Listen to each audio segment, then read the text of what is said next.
pessoal, Camila Rossi aqui e hoje o tema do vídeo foi escolhido por vocês lá no meu Instagram. Então se você não quer perder nenhuma enquete, me segue lá, buzzword.tech. Bom, eu não sei se você é familiarizado com o conceito do mundo VUCA. VUCA é um acrônimo em inglês que significa volatilidade, incerteza, complexidade e ambiguidade. Esse conceito ilustra exatamente o momento no qual vivemos. Para vocês terem uma ideia, especialistas estimam que 65% das crianças de hoje em dia trabalharão em empregos que ainda nem existem. Agora, como é que a gente se prepara para um mundo que a gente nem tem certeza aonde a gente vai trabalhar? Com isso em mente, o The World Economic Forum propôs uma pesquisa em 2018 entre 300 empresas do mundo inteiro. Essas empresas somam mais de 15 milhões de empregados e, basicamente, eles deram insights de algumas possíveis demandas dos próximos anos. Um grande resultado dessa pesquisa foi uma lista de 10 habilidades que serão altamente demandadas em 2022. Então se inscreve no canal, deixa o like nesse vídeo, compartilha com todo mundo e fica até o final para você saber quais são as habilidades que vão te fazer um bom profissional do futuro. E para você que acha que o seu emprego não vai ser impactado por essas tendências tecnológicas, fica até o final do vídeo, que eu vou te contar uma história que pode abrir a sua mente sobre como é melhor antecipar essas mudanças do que acabar sendo impactado no futuro. Antes de falar sobre a lista das habilidades do futuro, eu quero comentar sobre outra tabela que também estava presente nesse relatório. Essa tabela é dividida entre empregos estáveis, empregos novos e também os empregos que possivelmente não serão altamente demandados no futuro. O que é interessante nessa lista? Nessa lista a gente pode perceber que os profissionais do futuro vão estar muito voltados em transformação digital, em inteligência artificial, análise de dados, big data. Então, são as tendências dos empregos do futuro. Por outro lado, quando a gente analisa um pouco ali dos empregos que não vão ser altamente demandados, a gente vê que a maioria desses empregos está muito relacionado com uma questão mais de rotina. Então você vê ali na primeira posição que a gente tem profissionais que fazem entrada de dados em sistemas. O que me chama muita atenção nessa lista também é que a última posição vem os advogados. Talvez aí um emprego que nem todo mundo iria achar que poderia estar num perigo aí de ser extinto nos próximos anos.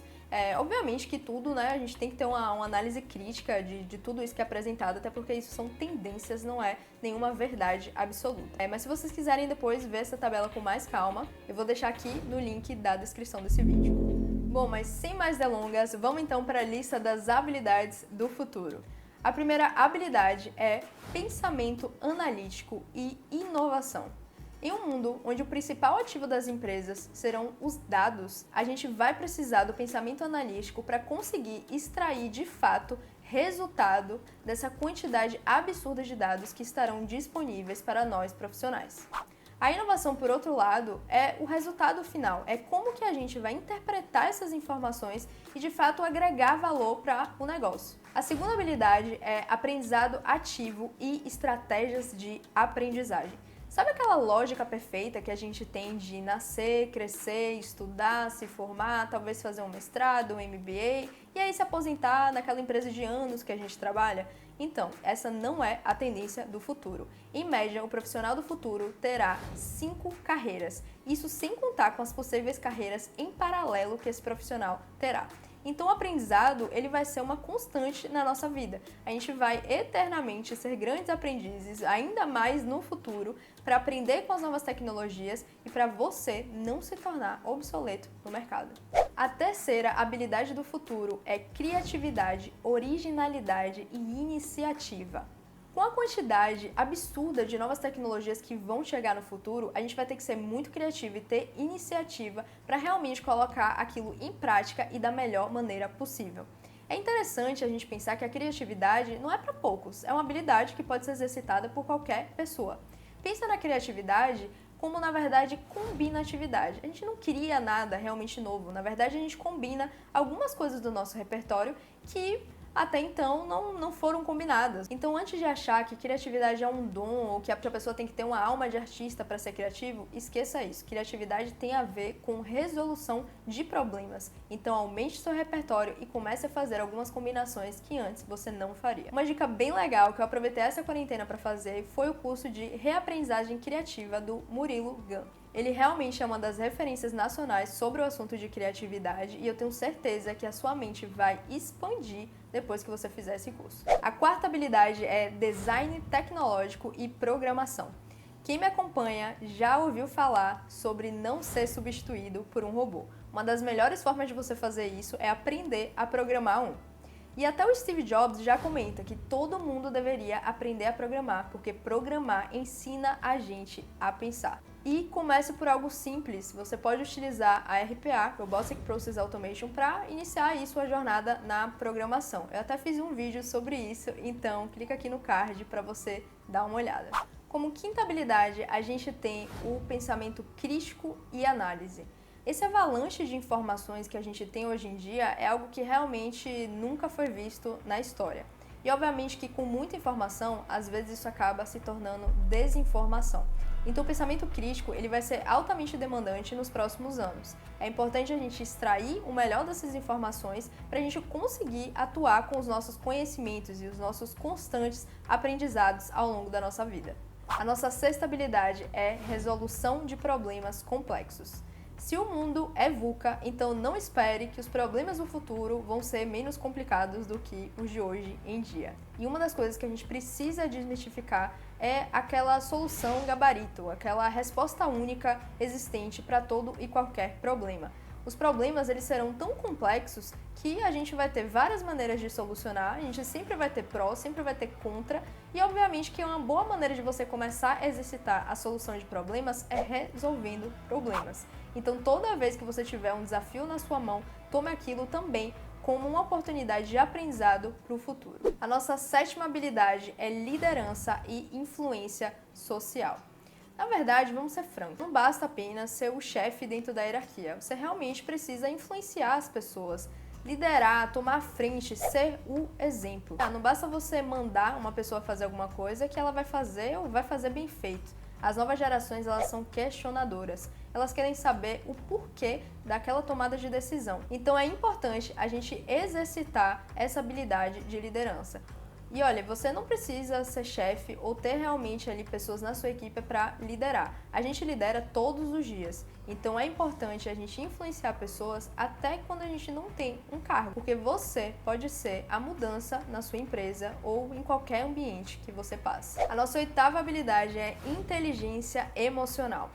O grande diferencial do ser humano no futuro vai ser humano.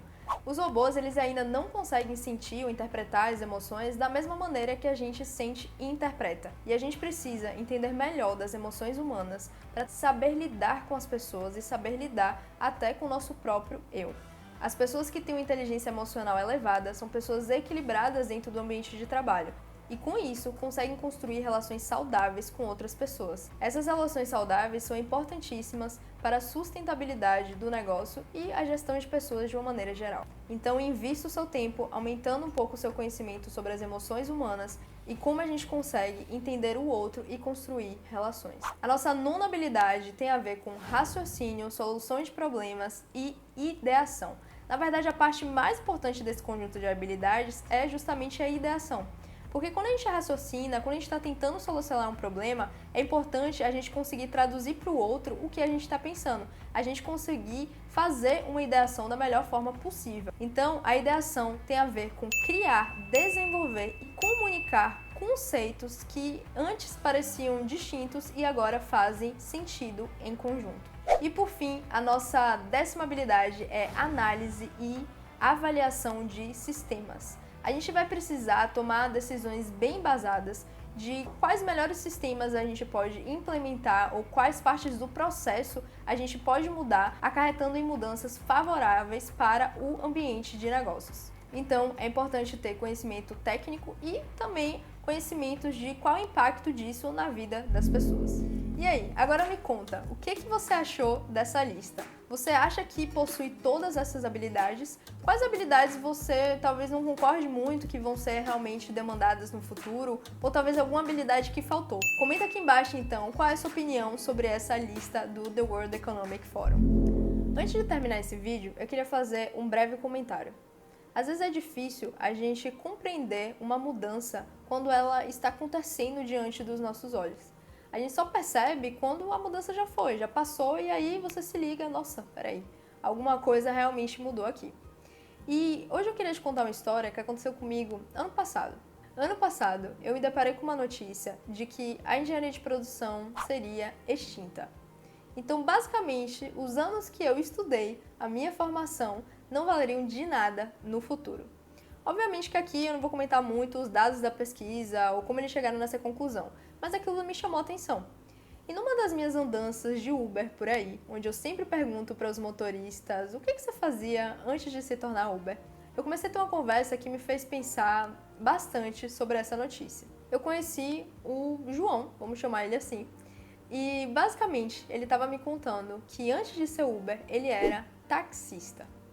E uma das coisas que me chamou muita atenção da fala dele é que um ano antes de ocorrer realmente o boom do Uber aqui em Salvador, algumas notícias já avisavam aqui para os taxistas que havia um aplicativo chegando no Brasil, chegando em São Paulo, virando um grande hype dentro de São Paulo. Mas João, ele não acreditou nisso de imediato.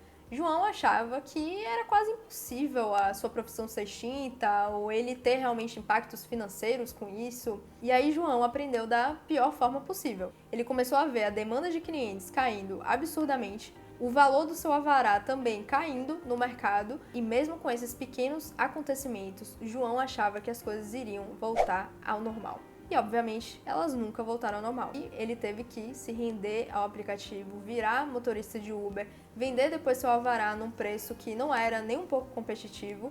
E isso sem falar dos amigos dele que demoraram mais ainda e tiveram prejuízos piores. Então, acho que a grande lição aqui é que eu não vou saber responder se a engenharia de produção vai acabar ou se vai ser extinta. Mas eu realmente acredito que a nossa profissão, e nós todos, como profissionais em geral, sejam engenheiros, administradores ou até advogados, a gente vai precisar se reinventar. E eu espero que não seja tarde demais para você. Então comece a analisar se você não está nesse processo de mudança. Se você não está naquele momento de negação que o João estava passando e que agora ele não nega mais, agora ele só está rendido. É melhor a gente conseguir enxergar as mudanças agora, para a gente conseguir se preparar agora, do que sofrer no futuro e ter que aprender um monte de coisa que a gente não vai ter nem cabeça nem tempo para fazer. Aproveite o momento presente para se preparar para o futuro. Se você gostou desse vídeo, por favor, não esquece de se inscrever no canal. Eu vi que 70% das pessoas que me assistem ainda não são inscritas. Que absurdo, né? E também não deixa de compartilhar para as pessoas que possam se interessar por esse conteúdo e vamos criar aí esse network dentro desse mundo tecnológico, porque eu tenho muita coisa ainda para compartilhar com vocês. E antes que eu me esqueça, até a próxima tecnologia.